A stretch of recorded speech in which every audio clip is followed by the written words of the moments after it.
আপনারা দেখছেন একুশে টেলিভিশন। দুর্নীতিগ্রস্ত বিএনপিকে জনগণ কোন ভরসায় ভোট দেবে প্রশ্ন প্রধানমন্ত্রীর। সার্চ কমিটির মাধ্যমেই নতুন নির্বাচন কমিশন। মেয়াদ পূর্ণ হলেই পৌর মেয়র পদে প্রশাসক নিয়োগ, আইন সংশোধনের চূড়ান্ত অনুমোদন। ক্লিন ফিড দিয়ে বিদেশি চ্যানেল প্রচারের বিষয়ে ষড়যন্ত্র দেখছেন তথ্যমন্ত্রী, অ্যাটকোর সাথে বৈঠক। বেগমগঞ্জে গৃহবধূ ধর্ষণ মামলা, দেলোয়ার বাহিনীর প্রধান সহ 2 জনের যাবজ্জীবন। সড়ক ও জনপথ বিভাগে প্রয়োজন ছাড়াই নিয়োগ, কিছুই জানে না কর্তৃপক্ষ।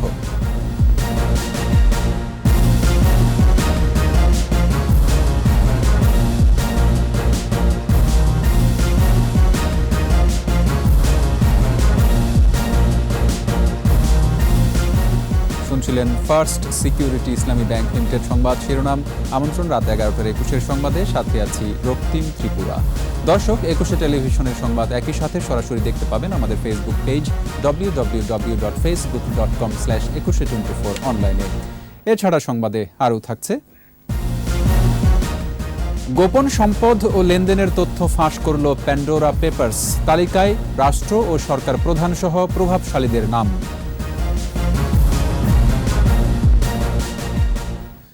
দুর্নীতিগ্রস্ত বিএনপি নেতৃত্বকে জনগণ কোন ভরসায় ভোট দেবে এমন প্রশ্ন রেখেছেন প্রধানমন্ত্রী শেখ হাসিনা। জাতিসংঘ সফর পরবর্তী সংবাদ সম্মেলনে সার্চ কমিটির মাধ্যমে নতুন নির্বাচন কমিশন গঠন করা হবে বলেও জানান সরকার প্রধান।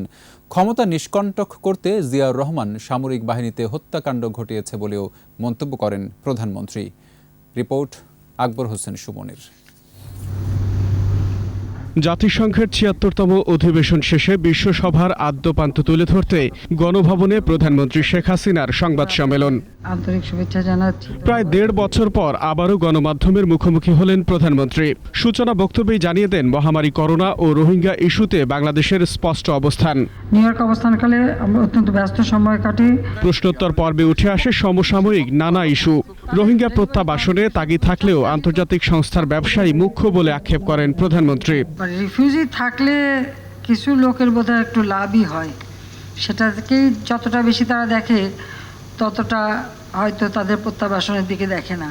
অনেক প্রস্তাব আমরা পাই যে রোহিঙ্গা এখানে আছে, তার জন্য এটা করা হোক, ওটা করা হোক। সাথে সাথে আমরা বলি যে ঠিক আছে, এই কাজগুলো আপনারা করেন, মিয়ানমারে করেন, করে এদেরকে নিয়ে যান। রাজনীতি প্রসঙ্গে প্রধানমন্ত্রী বলেন, ভোটে আর জনগণের আস্থা হারিয়ে নির্বাচনকে বিতর্কিত করার চেষ্টা করছে বিএনপি।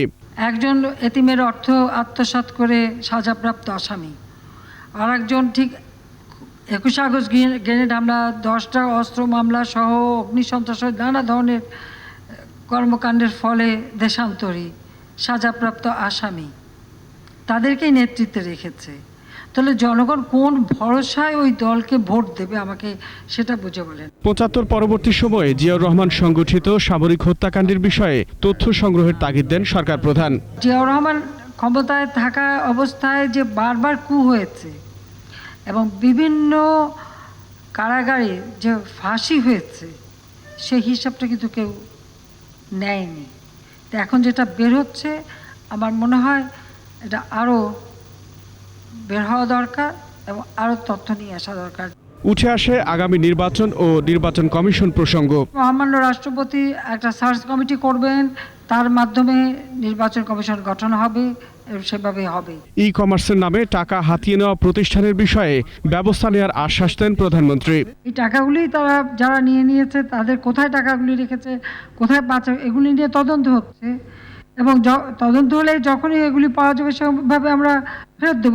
অপপ্রচার কিংবা মৃত্যুকে ভয় না পেয়ে জনগণের জন্য আমৃত্যু কাজ করার অঙ্গীকারে শেষ করেন সংবাদ সম্মেলন। আমি জানি যে যতক্ষণ আমার শ্বাস আছে আমি দেশের জন্য কাজ করে যাব, আর যখন মৃত্যু আসবে তখন মরে যাব।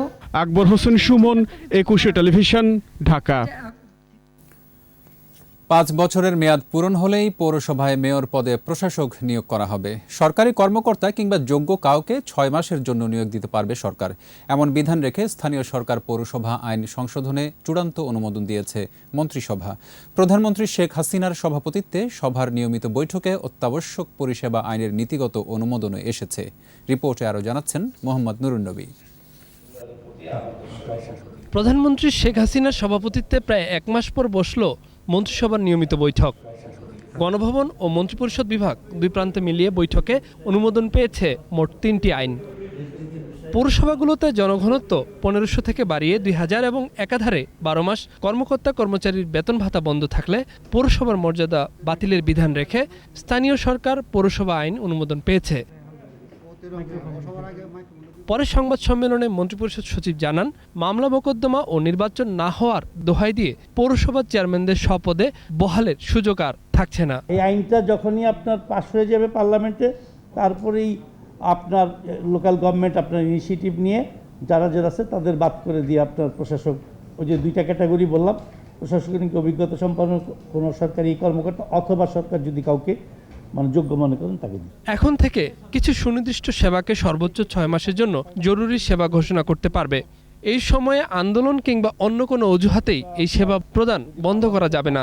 তখন সরকার ডিক্লেয়ার করতে পারবে যে কোনো সময় যদি প্রয়োজন হয় যে এই সার্ভিসগুলো অত্যাবশ্যক, সুতরাং এখানে কোনো স্ট্রাইকও করা যাবে না, এটা বন্ধও করা যাবে না, মালিকরা লে অফও করতে পারবে না, বা লকআউট যেগুলোকে আমরা বলি এগুলি করা যাবে না। ডাক, টেলিযোগাযোগ, ইন্টারনেট, ডিজিটাল আর্থিক সেবা, স্থলবন্দর, বিমানবন্দর, কাস্টমসের মতো সেবাগুলোকে এই আইনে অত্যাবশ্যক করা হয়েছে।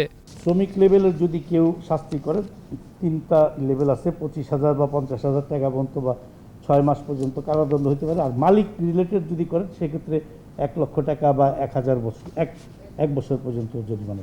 জবরদস্তি শ্রম সম্পর্কিত আইএলও কনভেনশন 1930-এর প্রোটোকল 29কে অনুসমর্থনের প্রস্তাব অনুমোদন দিয়েছে মন্ত্রিসভা।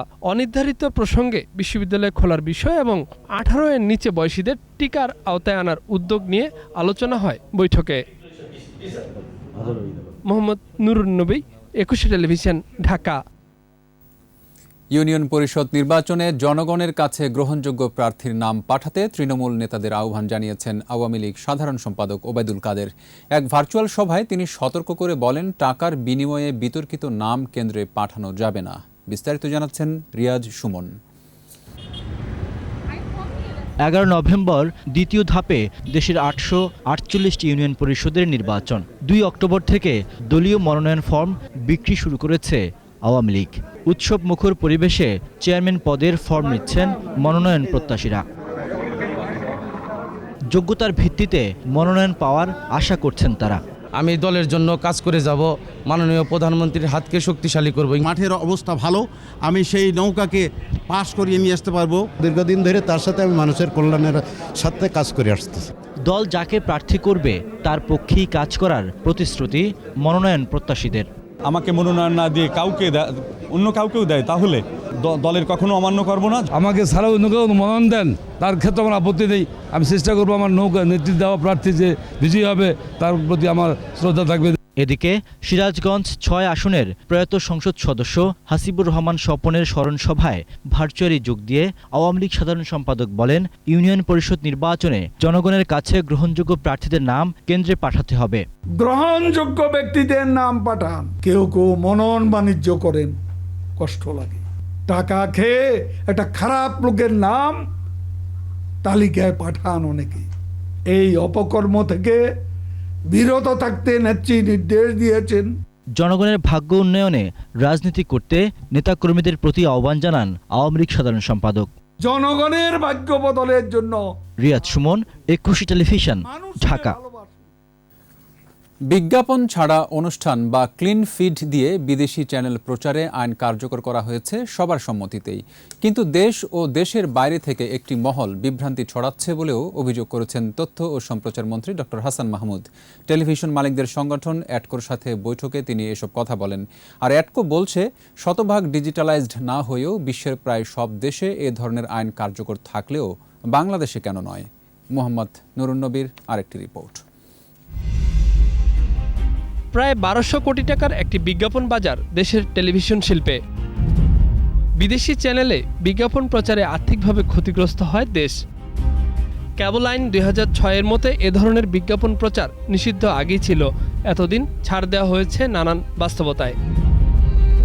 গেল 2 বছর অংশীজনদের মতামত নিয়ে 1 অক্টোবর থেকে হার্টলাইনে যায় সরকার। কিন্তু দেশের টেলিভিশন শিল্পকে টিকে রাখা ও শৃঙ্খলায় ফেরাতে এই সাহসী উদ্যোগে দেশ ও দেশের বাইরে ভুল বার্তা প্রচার করছে একটি মহল। সাধারণ দর্শকদের বিভ্রান্তি দূর করারও দাবি আসে বৈঠকে। যে অপপ্রচারটা করা হচ্ছে যে বিদেশি টেলিভিশনকে বন্ধ করে দেওয়া হয়েছে, আসলে বিদেশি টেলিভিশনকে বন্ধ করে দেওয়া হয়নি। আমাদের বাংলাদেশে এটা অনেক সময় লেগেছে এবং এর ফলে আমরা কিন্তু প্রচুর অর্থ আমাদের দেশ থেকে চলে গিয়েছে। আমাদের দেশের জন্য যদি চিন্তা করি এবং সেই চিন্তা থেকে কিন্তু এই সিদ্ধান্তটা নেওয়া হয়েছে। এর মানে এই না যে সমস্ত বিদেশি চ্যানেল আমাদের দেশে বন্ধ হয়ে গেল, আমাদের কিন্তু আপাতত বন্ধ হয়েছে, কিন্তু আবার সবই চালু হবে। যদি এই ক্লিন ফিড হয় আবার এগুলো বাড়ি ফিরে আসবে এবং আমাদের শিল্পী, কলাকুশলী, অ্যাডভার্টাইজার মেকার তারা সবাই কিন্তু এর বেনিফিট পাবে। দেশের আইনের প্রতি যেসব বিদেশি চ্যানেল তোয়াক্কা না করে তাদের পক্ষে কথা বলা অপ্রত্যাশিত, এমন মত তথ্যমন্ত্রীর। 24টির বেশি চ্যানেল বাংলাদেশে ক্লিন ফিড দেয়, সুতরাং এগুলো চালানোর ক্ষেত্রে কোনো বাধা নেই। বাংলাদেশে ক্লিন ফিড পাঠানোর দায়িত্ব হচ্ছে সংশ্লিষ্ট চ্যানেলগুলোর। সংশ্লিষ্ট চ্যানেলগুলো পাকিস্তানে, নেপালে, শ্রীলঙ্কায় ক্লিন ফিড পাঠায়।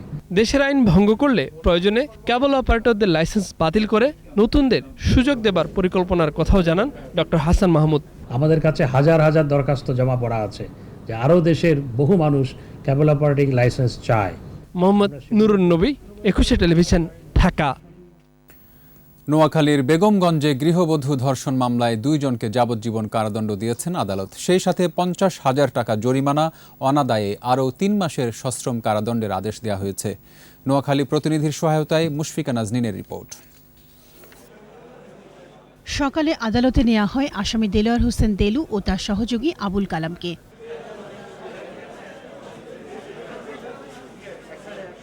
নোয়াখালী নারী ও শিশু নির্যাতন দমন ট্রাইব্যুনাল 1-এর বিচারক জয়নাল আবেদিন এ রায় ঘোষণা করেন। এদিকে রায় সন্তুষ্টি প্রকাশ করেছে নির্যাতিতা নারী। দ্রুত রায় দেয় সরকারকে ধন্যবাদ জানান তিনি।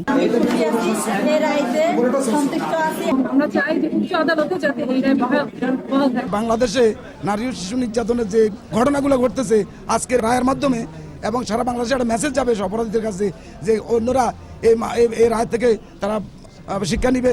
তবে আসামি পক্ষের আইনজীবী জানান উচ্চ আদালতে আপিল করবেন তারা। এই মামলার রায় আমরা ক্ষুব্ধ, আমরা মামলা হাইকোর্টে আপিল করলে অবশ্যই আমরা খালাস পাবো। 2020 সালে 2রা সেপ্টেম্বর দেলোয়ার বাহিনীর সদস্যরা ওই নারীর ঘরে ঢুকে বিভ্রস্ত করে পাশবিক নির্যাতন চালায়। পরে সামাজিক যোগাযোগ মাধ্যমে ভিডিও ছড়িয়ে দেয়। এই ঘটনায় ওই নারী বাদী হয়ে দেলোয়ার ও কালামকে আসামি করে মামলা করেন। মুশফিকা নাজনীন, 21 টেলিভিশন। ই-কমার্স ও এমএলএম ব্যবসার নামে 233 কোটি টাকা পাচারের অভিযোগে এসপিসি ওয়ার্ল্ড ও অরেঞ্জের বিরুদ্ধে মামলা করেছে পুলিশ। সিআইডির অর্গানাইজড ক্রাইমের বিশেষ পুলিশ সুপার হুমায়ুন কবির জানান, প্রতিষ্ঠান দুটির বিরুদ্ধে অভিযোগের সত্যতা পাওয়ায় এ মামলা করা হয়। বিস্তারিত সাইদুল ইসলামের রিপোর্টে। চমকপ্রদ বিজ্ঞাপন, নানা পণ্যে 50% ছাড়সহ নানা অফারে প্রলোভন দেখিয়ে সাধারণ মানুষের কাছ থেকে বিপুল পরিমাণ অর্থ হাতিয়ে নেয় অরেঞ্জ ও এসপিসি ওয়ার্ল্ড। সংবাদ সম্মেলনে সিআইডি জানায়, এসপিসি কোম্পানির হিসাব থেকে 1,17,50,000 টাকা ব্যক্তিগত খাতে ব্যবহার করেছে। আমরা 3টি মামলা করেছি। আপনারা জানেন, একটা এসপিসি ওয়ার্ল্ড লিমিটেড, ধামাক্কা অফার, এবং গতকালকে আমাদের আরেকটা মামলা হয়েছে অরেঞ্জ শপ, গুলশান থানায়। তাদের বিরুদ্ধে কলাবাগান থানায় ইতিপূর্বে মামলা হয়েছে এবং সেই মামলায় আমরা তাকে অ্যারেস্ট করেছি 1,17,00,000 টাকা লন্ডারিংয়ের অভিযোগে। ডেস্টিনির সাবেক কর্মকর্তা আলামিন অনলাইনে এমএলএম ব্যবসা করে 22 কোটি টাকা আত্মসাৎ করার অভিযোগে আটক করা হয়। ডেস্টিনি 2000-এর আদলেই এই এসপিসি ওয়ার্ল্ডের কার্যক্রমটা তারা শুরু করেছিল। 100 থেকে 150% পর্যন্ত তারা বিভিন্ন অফার দিত। একটা নির্দিষ্ট অ্যামাউন্ট তাদের অ্যাকাউন্টে চলে আসে, তখনই তারা পণ্য সরবরাহ বিভিন্ন টালবাহানা করে মানুষকে সরবরাহ করেনি আর কি। গত বছর 268 কোটি টাকা আত্মসাতের মামলায় তাকে গ্রেফতার করেছিল ডিবি পুলিশ। 2 মাসের মধ্যে জামিন নিয়ে আবারও প্রতারণা শুরু করে। টাকা যদি লন্ডারিং হয় সেটাও কিন্তু। সাইদুল ইসলাম, 21 টেলিভিশন, ঢাকা। চাহিদা নেই, তারপরও নিয়োগ বিজ্ঞপ্তি ছাড়াই মাস্টার রোলে প্রায় অর্ধশত পদে নিয়োগ। MLSS থেকে দেয়া হয়েছে পদোন্নতি। শুধু তাই নয়, সরকারি বেতনে নিয়োগ করা 2 কর্মচারীকে বাসায় কাজ করান। বলছিলাম সড়ক ও জনপথ বিভাগের কারখানা বিভাগের তত্ত্বাবধায়ক প্রকৌশলী মোসলেউদ্দিন আহমদের কথা। এত নিয়োগের পরও এ বিষয়ে কিছুই জানে না ঊর্ধ্বতন কর্তৃপক্ষ। সাইদুল ইসলামের আরেকটি রিপোর্ট। সড়ক ও জনপথ অধিদপ্তরের কারখানা বিভাগে জনবলের চাহিদা নেই, তারপরও মাস্টার রোলে নিয়োগ হয়েছে। 11 আগস্ট কিশোরগঞ্জের দিঘিরপাড় ফেরিঘাটে একজন সুপারভাইজার নিয়োগ দেওয়া হয়, অথচ সেখানে ফেরি চালানোর সিদ্ধান্তই হয়নি। আর যিনি নিয়োগ দিয়েছেন তার নিয়োগ দেওয়ার আইনগত কোনো সুযোগ নেই। আর সে কারণেই আদেশের 5 দিন পর সুপারভাইজারের জায়গায় ওয়েল্ডার পদ উল্লেখ করে সংশোধিত আদেশ দেওয়া হয়। কিশোরগঞ্জের অষ্টগ্রামে 2 জন ওয়েল্ডারম্যান থাকার পরও একই পদে নিয়োগ দিয়েছেন তত্ত্বাবধায়ক প্রকৌশলী মোসলেউদ্দিন আহমদ। কিন্তু কারখানা বিভাগের ময়মনসিংহের নির্বাহী প্রকৌশলী এ নিয়োগের প্রয়োজন নেই বলে একটি চিঠি দেন। একটি দুটি নয়, গত কয়েক বছরে এভাবে প্রায় অর্ধশত লোক নিয়োগ দিয়েছেন মোসলেউদ্দিন আহমদ। 25 আগস্ট কারখানা বিভাগের নির্বাহী প্রকৌশলী গুঞ্জন বড়ুয়া এক চিঠিতে উল্লেখ করেন তার অফিসে 47 জনের নিয়োগ চুক্তিভিত্তিক, যাদের বেতন দেয় কষ্টকর। এজন্য এ নিয়োগের পুনর্বিবেচনার আবেদন করেন তিনি। গত 10 বছরে মোসলেউদ্দিন আহমদ যেসব নিয়োগ দিয়েছেন তার একটি তালিকা এসেছে 21-এর হাতে। অফিসে নিয়োগ দিয়ে সুমন ও জসিম মিয়াকে বছরের পর বছর নিজের বাসায় কাজ করিয়েছেন মোসলেউদ্দিন আহমদ। অনুসন্ধান বলছে 2018 সাল থেকে কারখানা সার্কেল ঢাকা অফিস এ 2 কর্মচারীর বেতন হচ্ছে। মোসলেউদ্দিন ভাইয়ের সাথে কাজ করতেন তাই না? জি সার্কেলে আগে বড় স্যার ফাঁক করে হয়েছে 2 বছর, 3 মাস বেতন বন্ধ, আজকে 3 মাস। মোসলেউদ্দিন সাহেবের বাসায় কাজ করতে পারি এইটুক তথ্য কি শুনছি? শোনা কথা আসছে যে শোনা কথা হয়তো ওখানে করছো, কিন্তু আপনি সার্কেলে খবর নেই, ওরা সার্কেল থেকে বেতন নেই তো। 3 জন MLSS কে প্রমোশন দিয়ে 2 জনকে কম্পিউটার অপারেটর আর একজনকে গাড়ি চালক করা হয়েছে। এসব নিয়ে কথা বলার জন্য বেশ কয়েকবার তত্ত্বাবধায়ক প্রকৌশলী মোসলেউদ্দিন আহমেদের অফিসে গেলে তাকে পাওয়া যায়নি। তবে নিয়োগের বিষয়টি খতিয়ে দেখে ব্যবস্থা নেওয়ার কথা জানিয়েছেন অতিরিক্ত প্রধান প্রকৌশলী রফিকুল ইসলাম। আমরা সব পেপার দেখবো, দেখার পরে যদি অভিযোগটা সঠিক হয় তাহলে অবশ্যই ঊর্ধ্বতন কর্তৃপক্ষে ব্যবস্থা নেওয়ার জন্য সুপারিশ করি। সাইদুল ইসলাম, 21 টেলিভিশন, ঢাকা। নিচ্ছি সংবাদ বিরতি। যখন ফিরছি তখন অন্যান্য খবরের সঙ্গে আরও থাকছে। ঢাকা বিশ্ববিদ্যালয়ে মেডিকেল সেন্টারেই করোনার টিকা, সব শিক্ষার্থীকে আওতায় আনার আশ্বাস। দ্বিতীয় দফায় বন্ধ হলো ইলিশ ধরা, বাড়বে উৎপাদন, অভিযান নিয়ে শঙ্কা জেলেদের।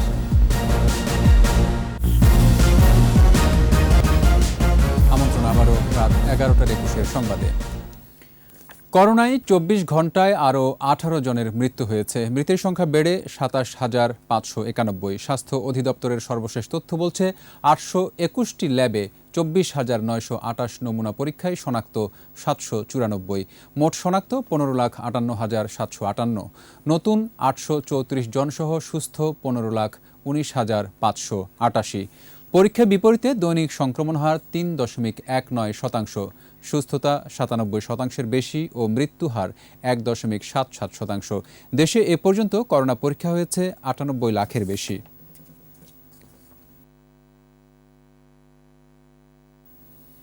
শিক্ষার্থীদের কথা মাথায় রেখেই বিশ্ববিদ্যালয় মেডিকেল সেন্টারেই করোনার টিকা দেওয়ার ব্যবস্থা করেছে ঢাকা বিশ্ববিদ্যালয় কর্তৃপক্ষ। বিশ্ববিদ্যালয়ের শহীদ বুদ্ধিজীবী ডাক্তার মোহাম্মদ মুর্তজা মেডিকেল সেন্টারে টিকাদান শুরু হয়। স্বাচ্ছন্দ্যে বিশ্ববিদ্যালয় সংশ্লিষ্ট সবাই এখানে টিকা নিতে পারবেন। কর্তৃপক্ষ জানিয়েছে যত দ্রুত সম্ভব শিক্ষার্থীদের টিকার আওতায় আনার জন্যই এই উদ্যোগ নেওয়া হয়েছে। যেসব শিক্ষার্থী প্রথম ডোজ অন্য জায়গায় নিয়েছেন, দ্বিতীয় ডোজ তারা বিশ্ববিদ্যালয় মেডিকেল সেন্টারে নিতে পারবেন।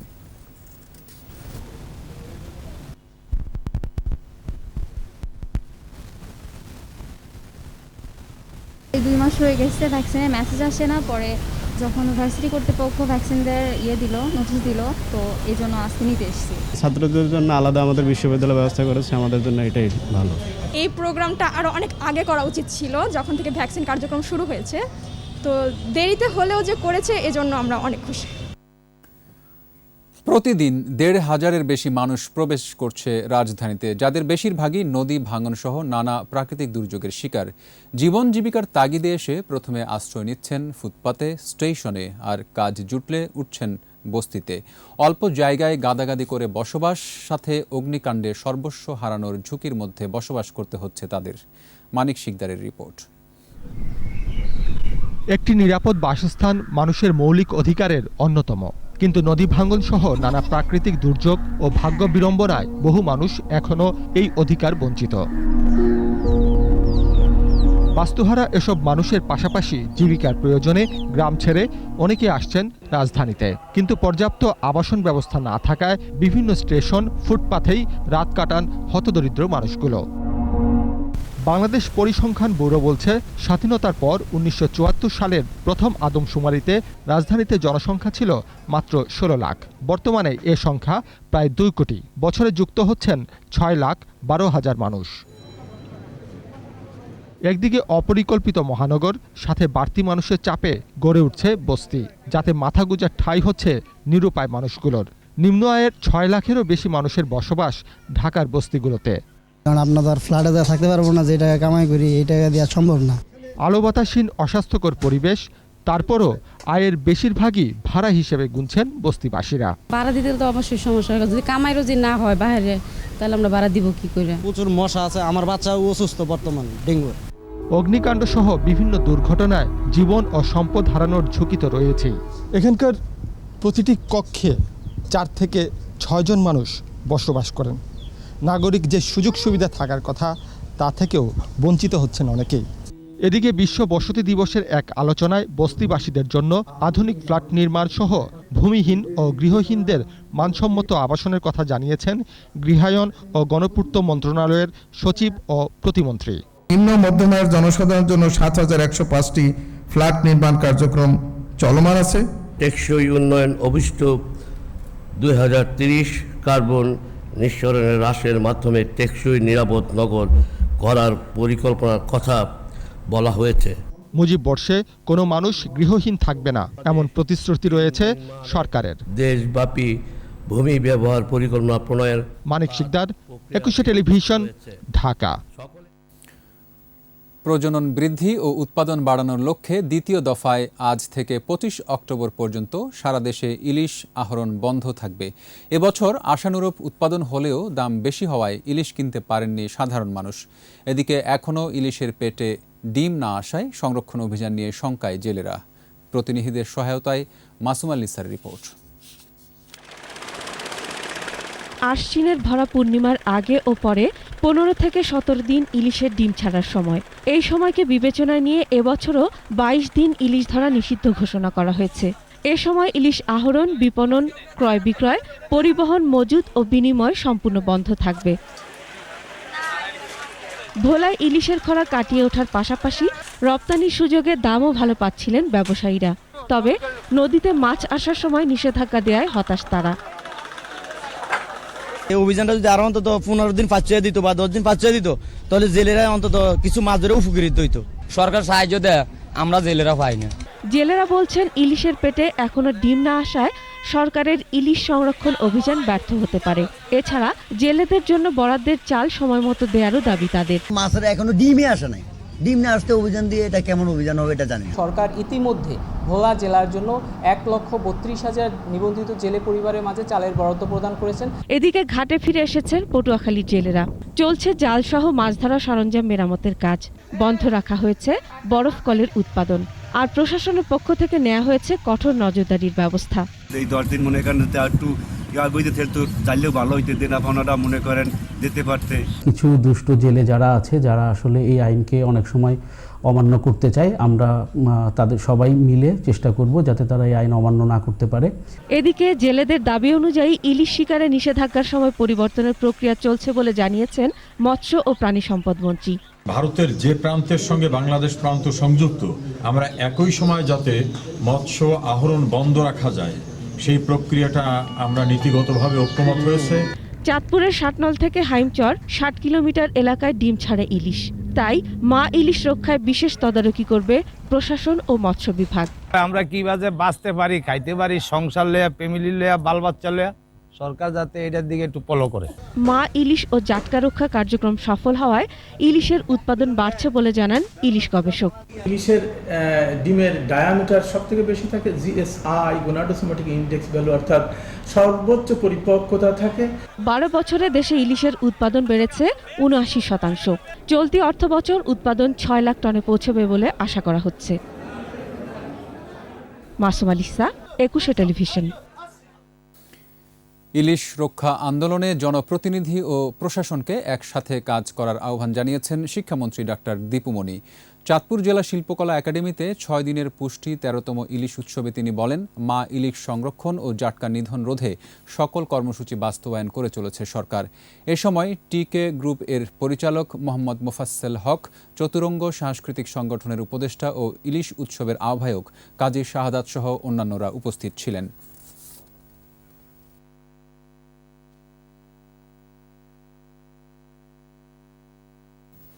এবার আমাদের বিশেষ আয়োজন আমার বাংলা।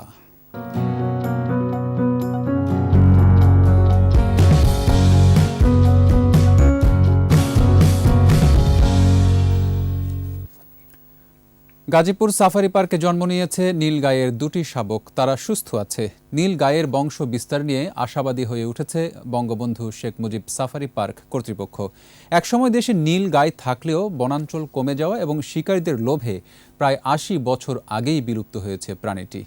গাজীপুর প্রতিনিধি অপূর্ব রায়ের রিপোর্ট, জানাচ্ছেন মাসুম আলিসা। নীলগাই ভারতীয় উপমহাদেশের সবচেয়ে বড় আকৃতির অ্যান্টিলোপ। ভারত, পাকিস্তান, নেপাল ও যুক্তরাষ্ট্রে বেশি দেখা যায়। প্রাণীটি দেশের বিলুপ্ত প্রাণীর মধ্যে অন্যতম। পুরুষ নীলগাই দেখতে গাঢ় ধূসর, অনেক সময় নীলচে আভাও দেখা যায়, আর মাদি নীলগাই বাদামি রঙের। এদের গর্ভধারণকাল 243 দিন এবং একসাথে 3টি বাচ্চাও হতে পারে। সাফারি পার্ক কর্তৃপক্ষের তথ্য বলছে, 1940 সালের আগে দেশে নীলগাইয়ের বিচরণ ছিল। তৃণভোজী প্রাণীটি শিকারীদের লোভ এবং বনাঞ্চল কমে যাওয়ায় বিলুপ্ত হয়ে যায়। তারপরও 2-1টি যে নেই তা নয়। চাঁপাইনবাবগঞ্জ ও নওগাঁ জেলায় শিকারীদের হাত থেকে বেঁচে যাওয়া পুরুষ ও মাদি নীলগাই সংগ্রহ করে সাফারি পার্ক কর্তৃপক্ষ। 1 আগস্ট 2টি শাবক জন্ম দেয় তারা। কোর সাফারিতে মা বাবার সাথে অবাধে বিচরণ করছে শাবক দুটি। তাদের পছন্দ অনুযায়ী খাবার দেয়া হচ্ছে। প্রকৃতির মাঝে বেড়ে উঠছে তারা। নতুন অতিথিদের দেখতে ভিড় করছেন দর্শনার্থীরা। স্বাভাবিকভাবে প্রকৃতির ভিতরে এখানে ঘন জঙ্গলের ভিতরে বেড়ে উঠছে। এখন ওরা অনেক ভালো আছে, অনেক সুস্থ আছে। বঙ্গবন্ধু সাফারি পার্ক কর্তৃপক্ষকে ধন্যবাদ যে একটা বিলুপ্তপ্রায় প্রজাতি গাই হারিয়ে গিয়েছিল, এটাকে আবার সংরক্ষণ করছে। খুবই সুন্দর লাগছিল, আমার কাছে খুব ভালো লাগছে। বাচ্চারাও খুব খুশি হয়েছিল। এটা আরো বাড়ানো হোক যাতে আমরা সবাই এসে এখানে ভালোভাবে দেখতে পারি। একসময় দেশের বিভিন্ন স্থানে নীলগাইয়ের দেখা মিলত। হারিয়ে যেতে বসা নীলগাই আবার ফিরিয়ে আনার পরিকল্পনা পার্ক কর্তৃপক্ষের। আমরা আশা করছি প্রত্যেক বছর এক বা একাধিক বাচ্চা আমরা এটা পাবো। এভাবেই নীলগাইটা প্রকৃতির মাঝে আমরা আবার ফিরিয়ে দেব। দেশে আবার নীলগাই ফিরে আসবে বলে আশা করছেন সংশ্লিষ্টরা। মাসুম আলিসা, একুশে টেলিভিশন। নিচ্ছি সংবাদ বিরতি, ফিরে এসে অন্যান্য খবরের সঙ্গে আরও থাকছে। রুট পারমিটবিহীন গাড়ি চলাচল বন্ধে রাজধানীতে যৌথ অভিযান, জরিমানা সহ আইনি ব্যবস্থা। চিকিৎসায় নোবেল পেলেন 2 বিজ্ঞানী, আবিষ্কার কাজে লাগিয়ে ক্রনিক ব্যথাসহ নানান রোগের উপশম। আমন্ত্রণ আবারও রাত 11টার 21 সংবাদে। সড়কে রুট পারমিটবিহীন বাস, মিনিবাস চলাচল বন্ধের লক্ষ্যে যৌথ অভিযান পরিচালনা শুরু করেছে ঢাকা দক্ষিণ সিটি কর্পোরেশন এবং ঢাকা মেট্রোপলিটন পুলিশ। রাজধানীর গুলিস্তানে বঙ্গবন্ধু স্কোয়ারে এই অভিযান শুরু হয়। দক্ষিণ সিটি কর্পোরেশন জানিয়েছে, বাস রুট রেশনালাইজেশন কার্যক্রমের 17তম সভার সিদ্ধান্তের পর এই অভিযান পরিচালিত হচ্ছে। মাসব্যাপী এই অভিযানে রুট পারমিটবিহীন গাড়িগুলোকে শাস্তির আওতায় আনা হচ্ছে। গাড়ি থামিয়ে পরীক্ষা করা হয় রুট পারমিট ও গাড়ির ফিটনেস কাগজপত্র। ঠিকঠাক না থাকলেই গাড়ি আটক করে জরিমানা সহ আইনি ব্যবস্থা নেয় ভ্রাম্যমাণ আদালত।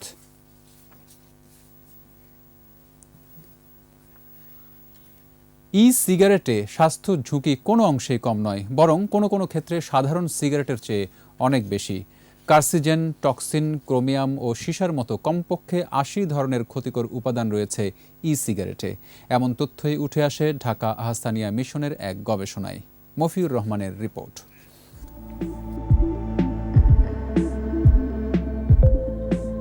সিগারেট হালামলে তরুণদের নতুন ফ্যাশন, আধুনিক স্টাইল।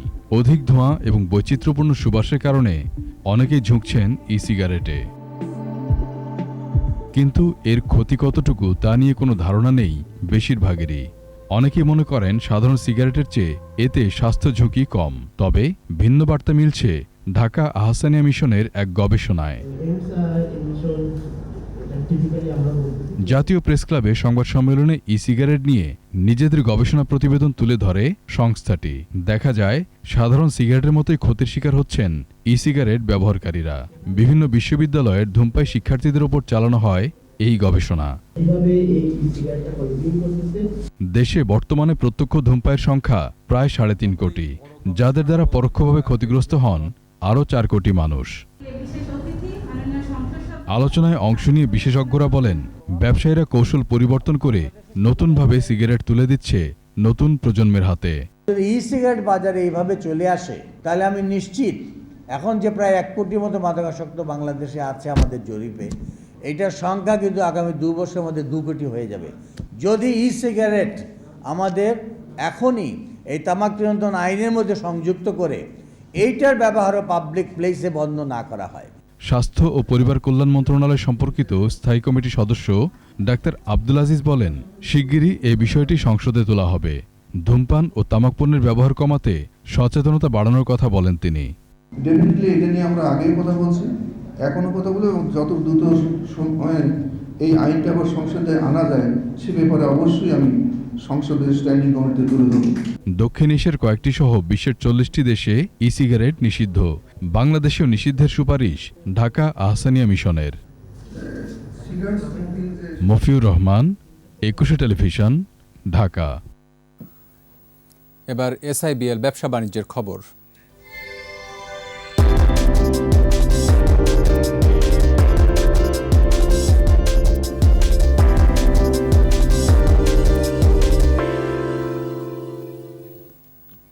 রাজধানীতে হয়ে গেল দেশ বন্ধু ফুড অ্যান্ড বেভারেজের 2 দিনের ন্যাশনাল সেলস মিটিং।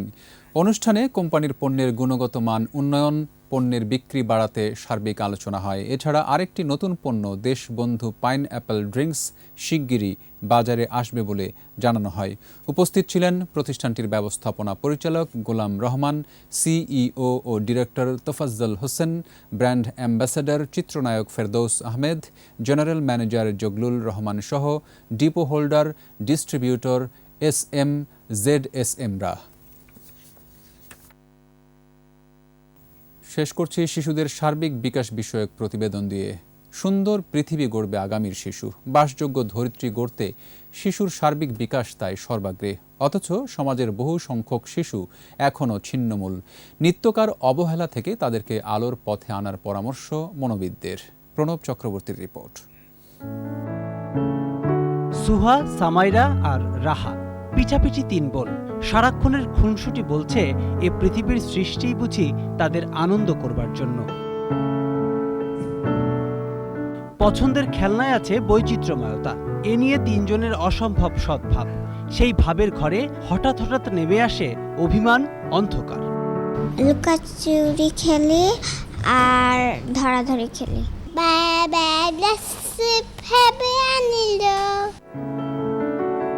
স্নেহের কমতি নেই সুহাদের। সন্তানকে জড়িয়ে মায়ের পরম মমতা আগলে রাখছে সব ধরনের বিপদ থেকে। যতটুকু সময় পাই ওদের পিছনে আর কি দেওয়ার চেষ্টা করি। জগৎ সংসারের মোটা দাগে অনেক গল্পের অন্যরকম এটি। আছে এর বিপরীত চিত্র। সে গল্পের শুরু অবশ্য রাসেল রবিনদের মতো ছিন্নমূলদের ঘিরে। রোজ 50 টাকা করে দেয়, কাজ করতে তো কষ্ট হয়। বেতন নিয়ে কাজ শিখতেছি, টাকা দেয় 50 টাকা খাইতে। রাসেল আর রবিনদের মতো এমন কত শত গল্প প্রতিদিন প্রতিক্ষণে গোপনে ডুকরে কাঁদে ঘরের কোণে। কাঠফাটা রোদে শিশু মনের সব আশা আকাঙ্ক্ষার বিসর্জন দিয়ে দিনভর করতে হচ্ছে কঠোর পরিশ্রম। বাস্তবতার জাতাকলে পিষ্ট তাদের ভবিষ্যৎ। ওদের জীবনকে প্রতিপাদ্য করে ফি বছর পালিত হয় বিশ্ব শিশু দিবস, কিন্তু আদৌ কি সুন্দর হয়েছে পথ শিশুদের ভবিষ্যৎ? ওর ভাই আমার কাছে আইনা দিচ্ছে, আমি কাজে রাখছি, 3 বেলা খাওয়াই যাচ্ছি। মনোবিজ্ঞানীরা বলছেন শিশু মনের অন্ধকার দূর করা একটি চ্যালেঞ্জ বটে। এই বাচ্চারা যারা আসলে নানা রকমের শিশুশ্রম করছে, তাদের কিন্তু যে পোটেনশিয়ালস ছিল, তাদের যে সম্ভাবনার যে জায়গাটা ছিল, সেটা কিন্তু অনেকখানি মরে যাচ্ছে। এ ধরনের শিশুদের অনেক ক্ষেত্রেই কিন্তু মানে ব্যবহার করা হয়। শিশু সুরক্ষায় আরও বেশি যত্নবান হওয়ার পরামর্শ বিশেষজ্ঞদের। দেখভাল করার যে প্রতিষ্ঠানগুলা অনেক বেশি হলো সচেতন হওয়া দরকার। প্রণব চক্রবর্তী, 21 টেলিভিশন, ঢাকা। এরই সাথে শেষ করছি রাত 11টার 21 সংবাদ। যাবার আগে ফার্স্ট সিকিউরিটি ইসলামী ব্যাংক লিমিটেড সংবাদ শিরোনামগুলো আরও একবার। দুর্নীতিগ্রস্ত বিএনপিকে জনগণ কোন ভরসায় ভোট দেবে প্রশ্ন প্রধানমন্ত্রীর। সার্চ কমিটির মাধ্যমেই নতুন নির্বাচন কমিশন। মেয়াদ পূর্ণ হলেই পৌর মেয়র পদে প্রশাসক নিয়োগ, আইন সংশোধনের চূড়ান্ত অনুমোদন। ক্লিন ফিড দিয়ে বিদেশি চ্যানেল প্রচারের বিষয়ে ষড়যন্ত্র দেখছেন তথ্যমন্ত্রী, অ্যাটকোর সাথে বৈঠক। বেগমগঞ্জে গৃহবধূ ধর্ষণ মামলা, দেলোয়ার বাহিনীর প্রধানসহ 2 জনের যাবজ্জীবন। সড়ক ও জনপথ বিভাগে প্রয়োজন ছাড়াই নিয়োগ, কিছুই জানে না কর্তৃপক্ষ।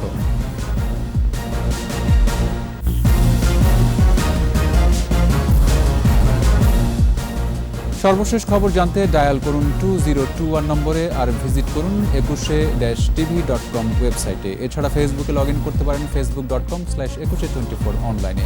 পরের সংবাদ রাত 1টায় দেখার আমন্ত্রণ রইল। স্বাস্থ্যবিধি মেনে চলুন, সুস্থ থাকুন।